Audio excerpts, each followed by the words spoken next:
ಈಗ ಇಲ್ಲಿ ನಾವು ಎಮರ್ಜೆನ್ಸಿ ಒಳಗಡೆ ಆ್ಯಕ್ಚುಲಿ ನಮ್ಮನ್ನು ಬಿಡೋದೇ ಇಲ್ಲ ಅಂತ ಹೇಳಿದರು. ತುಂಬ ಗಲಾಟೆ ಮಾಡಿದ್ರು ಬಿಡಲ್ಲ ಅಂತ. ನಾವು ಏನೇ ಯೂನಿಯನ್ ಲೀಡ್ರ್ ಅಂತ ಹೇಳಿದ್ರು ಕೂಡ ಬಿಡಲ್ಲ ಅಂತ ಇದು ಮಾಡಿದ್ರು. ಆಮೇಲೆ ನಾವು ಅವರ ಮನೆಯವರೆಲ್ಲ ಹೇಳಿ ಮತ್ತೆ ಒಳಗೆ ಬಿಟ್ಟಿದ್ದಾರೆ. ನಾವು ಹೋಗಿ ಮಾತಾಡಿಸಿದ್ವಿ. ನಮ್ಮ ಡಿಪೋ ನಮ್ಮ ಕಂಡಕ್ಟ್ರು ಮೊದಲು ಮಾತಾಡಿಸಿದಾಗ ಅವರಿಗೆ ತುಂಬ ಮೂಕೇಟುಗಳು ಮತ್ತು ತುಂಬ ಸ್ವಲ್ಪ ಪೆಟ್ಟುಗಳಾಗಿದೆ.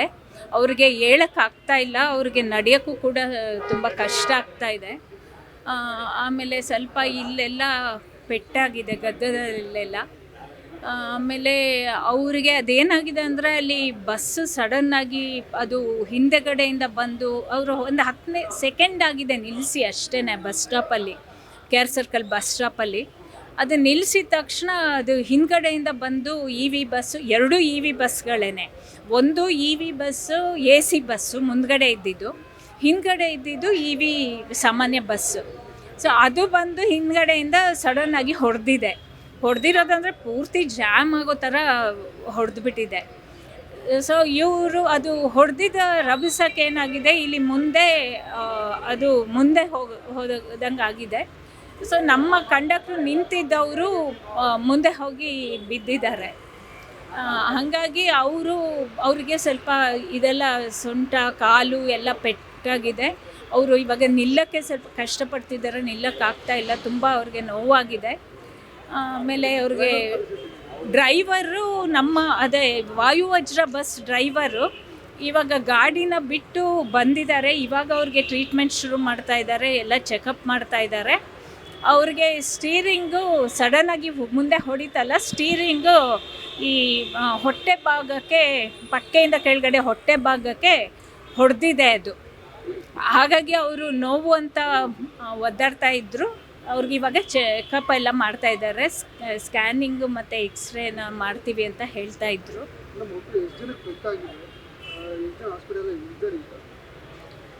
ಇಲ್ಲಿ ಆಮೇಲೆ ನಮ್ಮ ಡ್ರೈವರ್ ಇದ್ರಲ್ಲ, ಅವ್ರು ಹಿಂದ್ಗಡೆ ಇ ವಿ ಬಸ್ ಡ್ರೈವರು, ಅವ್ರನ್ನ ನಾವು ಮಾತಾಡ್ಸೋಕ್ಕಾಗಿಲ್ಲ. ಯಾಕಂದರೆ ಅವರು ICUನಲ್ಲಿದ್ದಾರೆ. ICUನಲ್ಲಿ ಯಾರನ್ನೂ ಬಿಡ್ತಾ ಇಲ್ಲ. ಅವರ ಪರಿಸ್ಥಿತಿ ಸ್ವಲ್ಪ ಗಂಭೀರವಾಗೇ ಇದೆ ಅಂತ ಕಾಣ್ತಾ ಇದೆ. ನಮಗೇನೋ ಅವರ ಪರಿಸ್ಥಿತಿ ಬಗ್ಗೆ ಯಾರೂ ಹೇಳ್ತಾ ಇಲ್ಲ, ಅವ್ರ ಮಾಹಿತಿ ಕೊಡ್ತಾ ಇಲ್ಲ. ಆಮೇಲೆ ಇನ್ನೊಂದು ಬೇರೆ ಪ್ಯಾಸೆಂಜರ್ಸ್ ಯಾರೂ ಇಲ್ಲಿ ಸದ್ಯಕ್ಕೆ ಕಾಣ್ತಾ ಇಲ್ಲ. ಕೆಲವರೆಲ್ಲ ಮಾಹಿತಿ ಇವಾಗ ಬರ್ತಾ ಇದೆ, ಅವರೆಲ್ಲ ಬೌರಿಂಗಲ್ಲಿದ್ದಾರೆ ಅಂತ. ಕೆಲವರಿಗೆ ಕಾಲು ಏನೋ ಫ್ರ್ಯಾಕ್ಚರ್ ಆಗಿದೆ, ಕೆಲವರಿಗೆ ನೋವಾಗಿದೆ, ಈ ಥರದ್ದೆಲ್ಲ. ಆಮೇಲೆ ಏಟುಗಳಾಗಿದೆ ಅಂತ ಅವ್ರನ್ನೆಲ್ಲ ಇವಾಗ ಇಲ್ಲೇ ಕರೆಸ್ಕೊಂಡು ಇಲ್ಲಿ ಟ್ರೀಟ್ಮೆಂಟ್ ಒಟ್ಟಿಗೆ ಎಲ್ಲರಿಗೂ ಇಲ್ಲೇ ಟ್ರೀಟ್ಮೆಂಟ್ ಕೊಡಿಸಿ ಆಮೇಲೆ ಮುಂದಕ್ಕೆ ನೋಡೋಣ ಅಂತ ಏನೋ ಮಾಹಿತಿ. ಪ್ಯಾಸೆಂಜರ್ಸ್ ಆಗಿರುವಂತಹ ಸರ್ಕಾರ ಭರಿಸುತ್ತೆ ಅಥವಾ ಈ ಪ್ರೈವೇಟ್ ಸಂಸ್ಥೆ ಭರಿಸುತ್ತೆ? ಅದು ನೋಡಬೇಕು, ಡಿಪಾರ್ಟ್ಮೆಂಟಲ್ಲಿ ಏನು ಇದು ತಗೊಳ್ತಾರೆ, ನಿರ್ಧಾರ ತಗೊಳ್ತಾರೆ ಅಂತ. ನನಗನ್ಸೋ ಮಟ್ಟಿಗೆ ಇದು ಇ ವಿ ಬಸ್ ಅದು ಸಂಪೂರ್ಣವಾಗಿ ಇವಾಗ ನೋಡಿ ಅದರಲ್ಲಿ ಎಲ್ಲ ಅದರದ್ದು ಅವ್ರಿಗೆ ಕೊಟ್ಟಿರೋ ಅಂಥದ್ರಿಂದ, ಪ್ರೈವೇಟ್ನವ್ರಿಗೆ ಕೊಟ್ಟಿರೋದ್ರಿಂದ, ಕಂಡಕ್ಟರ್ ಮಾತ್ರ ನಮ್ಮವ್ರು ಇರೋದ್ರಿಂದ, ಆಮೇಲೆ ಇದೆಲ್ಲ ಅವರೇ ನಡೆಸ್ತಾ ಇರೋದ್ರಿಂದ ಅದು ಅವರೇ ಭರಿಸ್ಬೇಕು ಅನ್ನೋದು ನಾವು ಹೇಳ್ತಾ ಇರೋವಂಥದ್ದು. ಸೊ ಅವರೇ ಭರಿಸ್ಬೇಕಾಗತ್ತೆ, ಪ್ರೈವೇಟ್ನವರೇ ಭರಿಸ್ಬೇಕಾಗತ್ತೆ. ಯಾಕಂದರೆ ಅವ್ರಿಗೆ ಎಲ್ಲದಕ್ಕೂ ಅವ್ರಿಗೆ ಒಂದು ಪರ್ ಕಿಲೋಮೀಟರ್ ಇಷ್ಟು ಅಂತ ಕೊಟ್ಬಿಡೋದು ನಮ್ಮ ಸಂಸ್ಥೆ.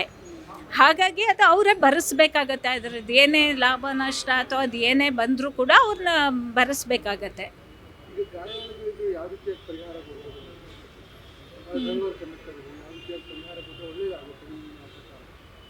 ಅದೇ ಅದು ಗ್ರಾವಿಟಿ ಆಫ್ ಇದು ಅವರ ಏನು ಗಾಯಗಳಾಗಿದೆ, ಏನು ಪೆಟ್ಟಾಗಿದೆ, ಆಮೇಲೆ ಅವರಿಗೆ ಯಾವ ಥರದ ತೊಂದರೆಗಳಾಗಿದೆ, ಯಾವ ಥರದ ಸಮಸ್ಯೆಗಳಾಗಿದೆ, ಅವ್ರಿಗೆ ಏನಾದ್ರು ಅಕಸ್ಮಾತ್ ಹ್ಯಾಂಡಿಕ್ಯಾಪ್ ಆಗಿದೆಯಾ, ಅದೆಲ್ಲ ನೋಡಿಕೊಂಡು ಪರಿಹಾರಗಳು ಕೊಡಬೇಕಾಗತ್ತೆ.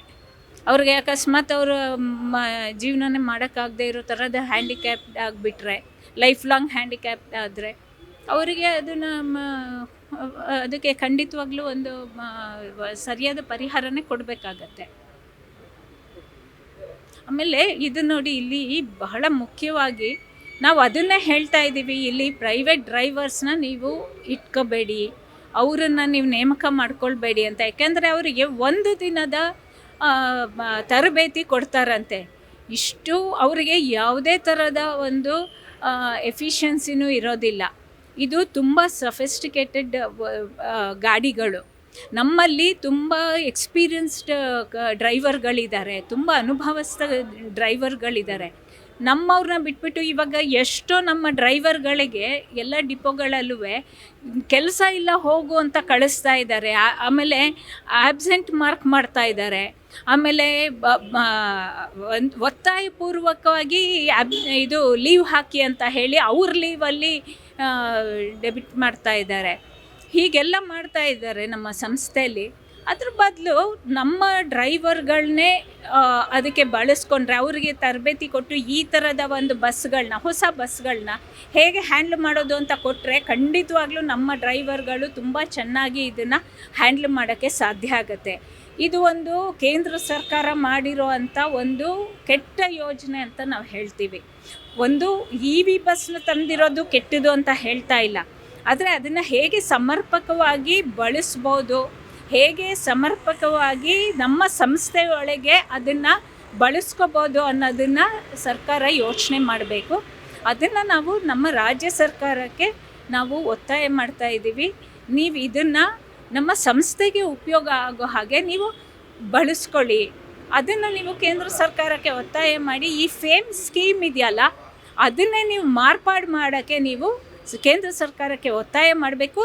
ನಿಮ್ಮ ಜೊತೆ ನಾವು ನಿಲ್ತೀವಿ, ನಮ್ಮ KSRTC ಸ್ಟಾಫ್ ಆ್ಯಂಡ್ ವರ್ಕರ್ಸ್ ಫೆಡರೇಷನ್ನು ನಾವು ನಿಮ್ಮ ಜೊತೆ ನಿಲ್ತೀವಿ ಅಂತ ನಾವು ರಾಜ್ಯ ಸರ್ಕಾರಕ್ಕೆ ಹೇಳ್ತಾ ಇದ್ದೀವಿ.